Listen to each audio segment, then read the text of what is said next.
O período em que Jesus passou aqui na terra, mesmo quando ele, em meio à perplexidade de ver os sacerdotes blasfemando e profanando o templo do Senhor, vendendo ofertas que deveriam ser usadas de outra forma, mesmo naquela hora quando ele jogou mesas para o alto, eu creio que Jesus mostrou muita doçura. Jesus é muito doce.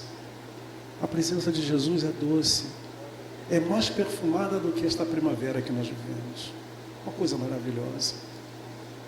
Eu sofro com quem não tem Jesus. Eu sofro. Porque só quem experimenta Jesus na vida sabe que, ainda que as trevas venham, e elas virão para todos nós um dia, ainda que elas apareçam, nós não temeremos, porque o Senhor é conosco. Ele está conosco todos os dias, até a consumação dos séculos. O Evangelho relatado por João, vocês podem abrir no capítulo 12, nós vamos ler apenas 2 versículos, o 32 e o 33. Mas eu quero primeiramente ler aqui João 3,14, em que o Senhor Jesus diz: e do modo por que Moisés levantou a serpente no deserto, assim importa que o Filho do Homem seja levantado, para que todo que nele crê tenha a vida eterna. Isso o Senhor Jesus está dizendo, fazendo referência a uma situação passada pelo povo judeu no deserto.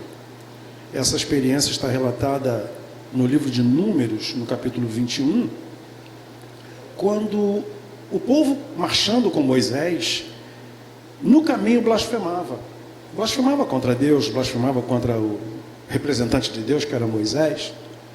Então Deus mandou serpentes abrasadoras que mordessem aqueles que blasfemavam, e muitos estavam até morrendo. Esta mordedura das serpentes abrasadoras era como que fogo. E Moisés, então, vendo aquilo, ele clamou ao Senhor, pediu que Deus tivesse misericórdia daquele povo. E então Deus disse a Moisés: faze uma serpente de bronze, põe-na numa haste, e será que todo que for mordido, olhando para a serpente de bronze, será curado.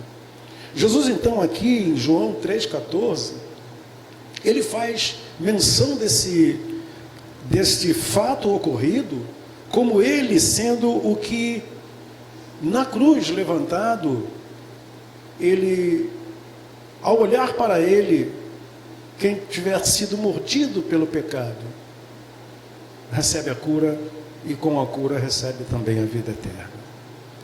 Então, no capítulo 12, nos versículos 32 e 33, Jesus basicamente repete, sem fazer menção ao fato do Antigo Testamento, mas ele repete a importância de ele estar levantado.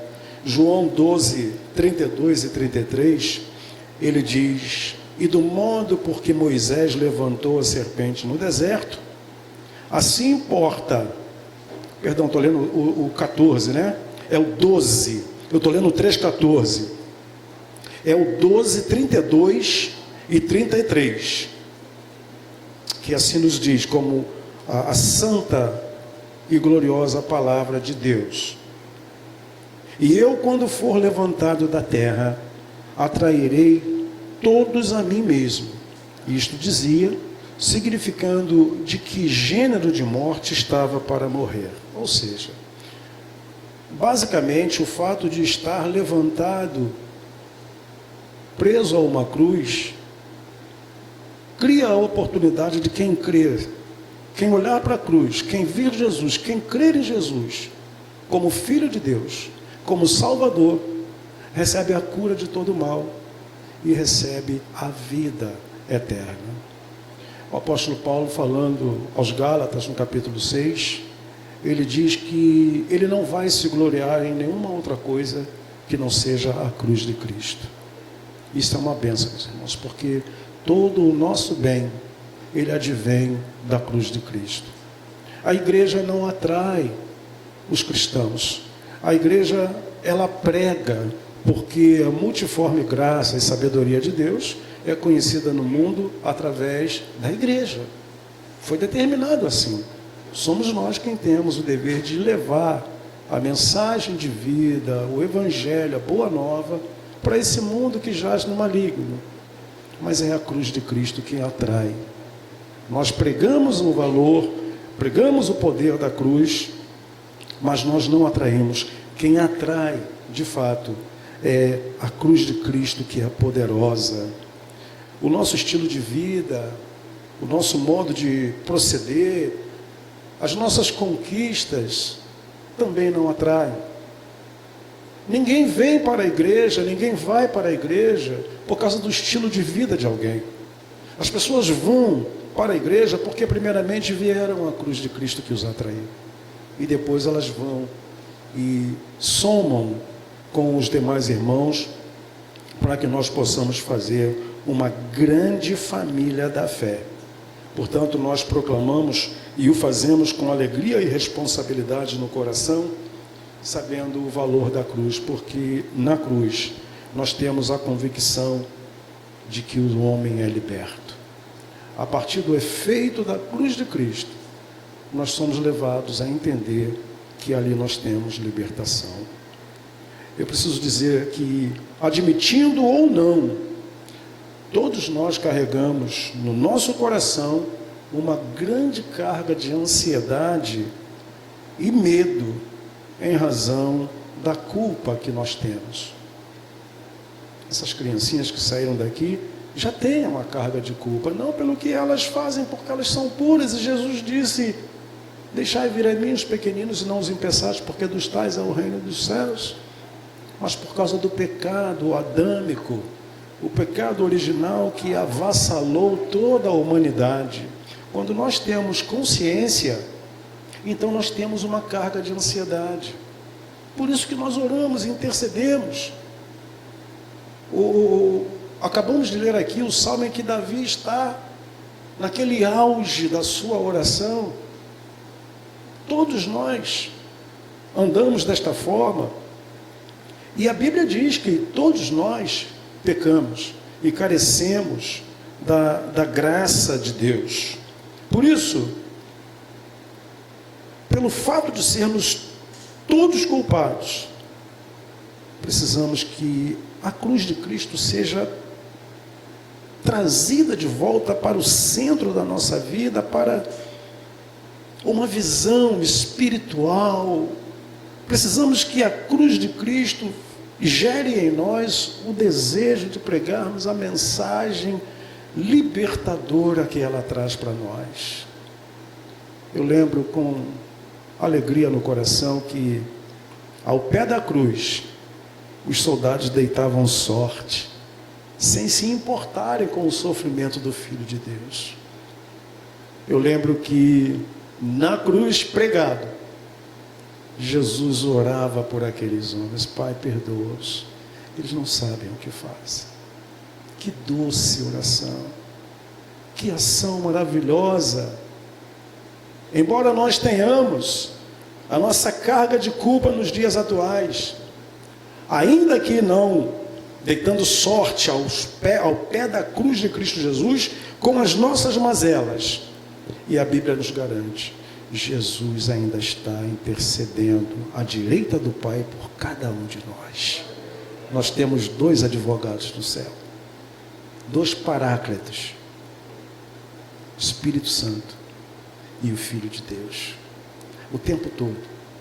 É claro que isso não gera em nós a liberdade para o cometimento do pecado. O Salmo 103, que nós lemos, diz que ele é assaz benigno, ou seja, em grande proporção Deus é benigno. Mas a benignidade do Senhor, o fato de ele ser o nosso paráclito, não é uma carta branca para que nós continuemos cometendo ou os mesmos pecados ou pecados novos. Acontece pela nossa fragilidade humana, mas a palavra de Deus diz que nós precisamos confessar os nossos pecados. E se nós confessamos os nossos pecados, Ele é fiel e justo para nos perdoar os pecados e nos purificar de toda injustiça. Que Cristo maravilhoso, que Deus maravilhoso. Como é bom nós sabermos que Deus é fiel e que Ele está intercedendo em todo o tempo por nós. As nossas atividades, as nossas atitudes, às vezes elas precisam ser mais recheadas da espiritualidade que deve envolver a vida de um cristão.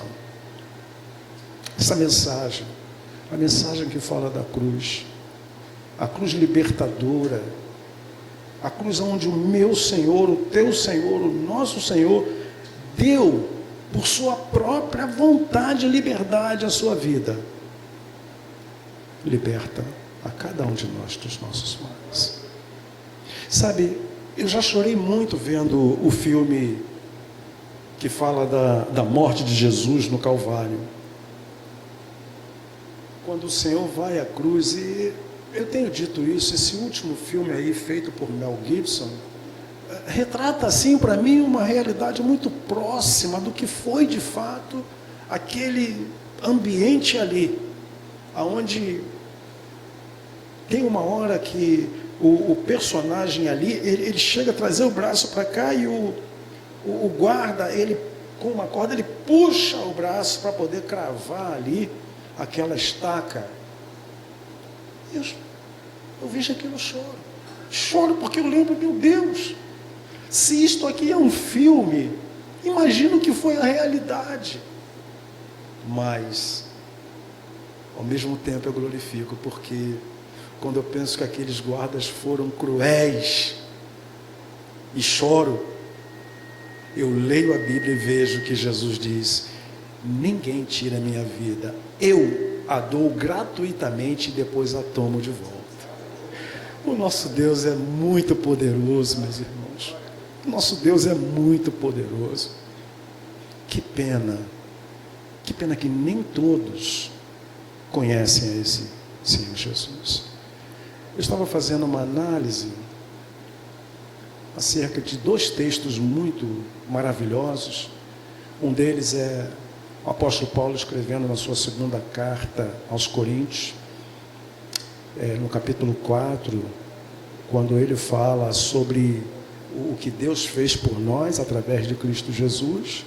E a outra, no mesmo teor, com palavras diferentes, é a Epístola a Tito, no capítulo 2, a partir do versículo 14, porque a graça de Deus se manifestou no mundo, porque Deus que disse que resplandeceria a luz, Ele mesmo resplandeceu, isso na face de Cristo.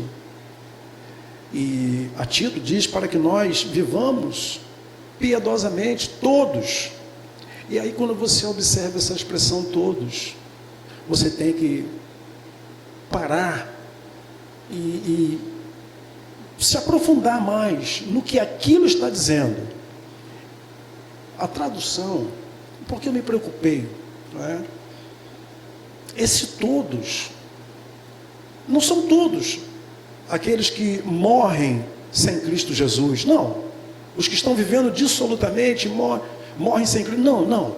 Esse todos são os todos de todas as classes de homem e mulher no mundo que existem. Preto, branco, rico, pobre, baixo, alto, americano, chinês, francês. Esses são os todos que conhecem a mensagem da cruz. A mensagem que a igreja prega. E quando eu olho para esse mundo eu sofro.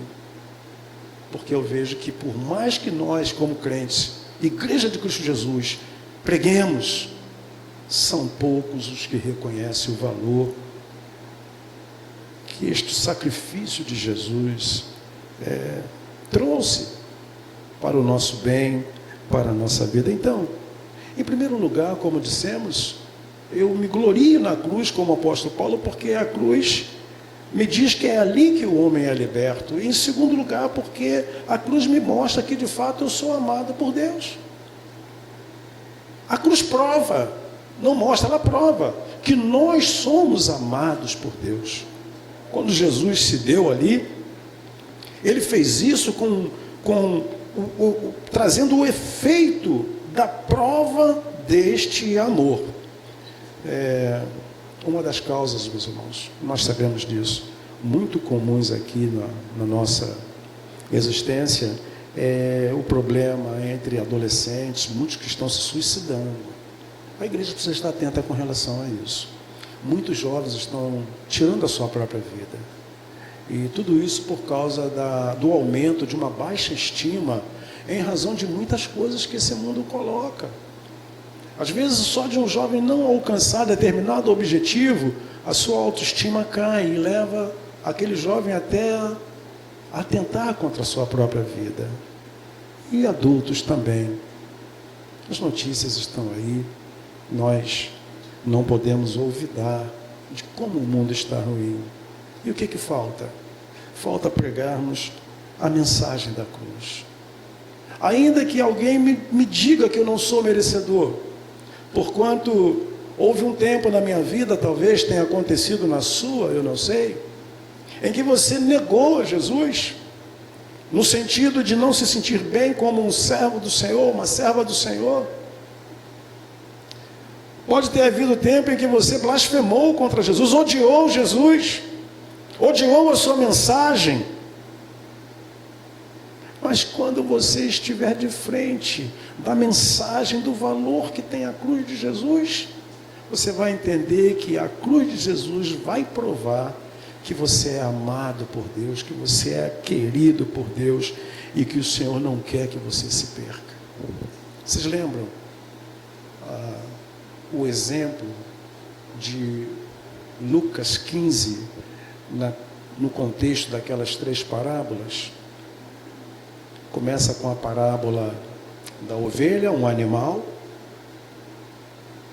avança para a parábola de uma moeda, um objeto, e termina na parábola de seres humanos, 2 irmãos. É progressivo ali. 1 centésimo, 1 décimo, 1 meio. Eram 100 ovelhas. Uma se perdeu. A parábola, proporção de 1 centésimo.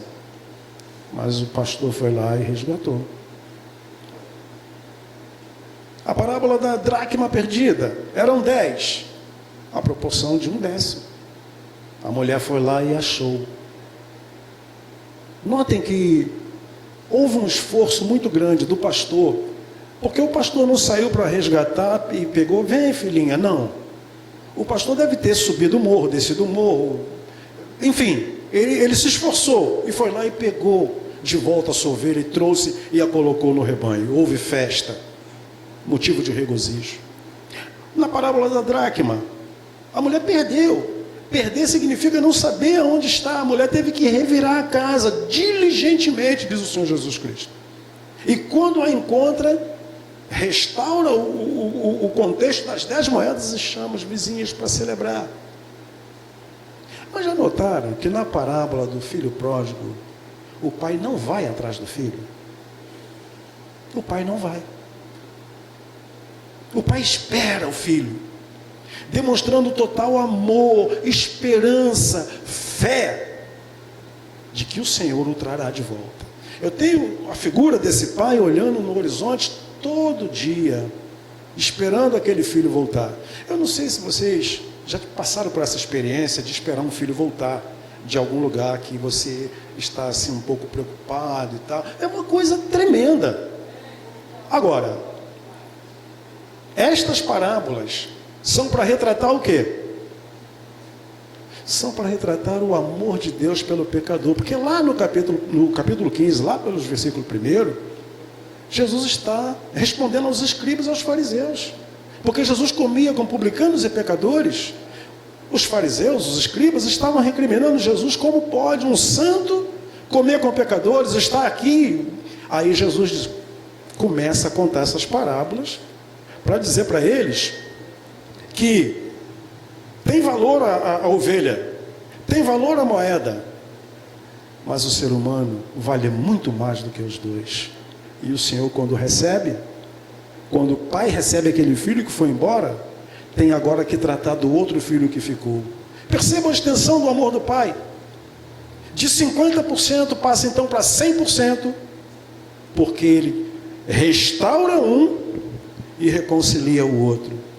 O texto não diz, mas é impossível que esse irmão, ao passar do tempo, não tivesse oportunidade de glorificar a Deus com o seu irmão que estava de volta, com o seu pai, com a sua família. A cruz me mostra, me prova que eu sou amado por Deus e que o Senhor jamais vai me perder. O mesmo João diz, porque Deus amou ao mundo de tal maneira que deu o seu Filho unigênito, para que todo aquele que nele crê não pereça, mas tenha vida eterna. Esse todo é igual ao todos que está lá em Tito. Todo aquele que nele crê não pereça, mas tenha a vida eterna. O apóstolo Paulo, em Romanos 5, 6-8, diz que mas Deus prova o seu próprio amor para conosco, pelo fato de ter Cristo morrido por nós, sendo nós ainda pecadores. Portanto, a cruz me convence que sou amado. Nela eu vejo que Deus me amou, mesmo quando eu o tratava de uma forma totalmente indevida, ignorando-o. Quantas vezes eu saí ignorando a Deus, e eu ouvi orações maravilhosas aqui, com as quais não é um amém de boca para fora, é um amém da alma, de que nós precisamos de Jesus, esse que na sua essência nos amou e deu a sua vida na cruz, este Pai, este Espírito Santo, cujo limite das águas estão postos, cuja a sustentação dos astros está posta, mas sobretudo, o seu amor está derramado sobre nós, através do sacrifício desse seu Filho. Meu filho, vá, morra por Jorge, Maria, Pedro, Castorino, morra por eles, e venha depois ressurreto, para ocupar a glória que será sempre tua, eternamente tua. Então Jesus veio e voltou e está reinando gloriosamente. Essa é a nossa história, essa é a história da igreja, essa é a história de Jesus Cristo. Eu creio que essa é a história da primeira igreja presbiteriana da Pavuna. Uma igreja que crê na eficácia da pregação da cruz de Cristo Jesus e o valor que ela traz para as vidas humanas. Que venham mais 14 anos, e mais 14, e mais 14. Tem aqui muitas pessoas que eu não conhecia. Estou vendo assim esses dias agora. Sabe o que é isso? É a renovação que Deus vai fazendo. Muitos saíram daqui, estão em outras igrejas, servindo ao Senhor, mas receberam alimento, receberam instrução aqui, ouviram aqui falar de Jesus, estão servindo a esse Jesus. Outros estão em outros ambientes, mas não importa, o Senhor continua cumprindo o que Ele disse: eu edificarei a minha igreja e as portas do inferno não prevalecerão contra ela. Poliana, não prevalece a violência da Pavuna, não prevalece a enchente da Pavuna, não prevalece nada contra a vontade de Deus. Deus é o nosso Senhor, esta igreja é do Senhor. Que Ele nos abençoe e nos guarde, e que nós o glorifiquemos todos os dias da nossa vida, em nome de Jesus. Amém. Muito obrigado pela minha participação aqui com vocês. É bênção de Deus, meus irmãos. É bênção de Deus.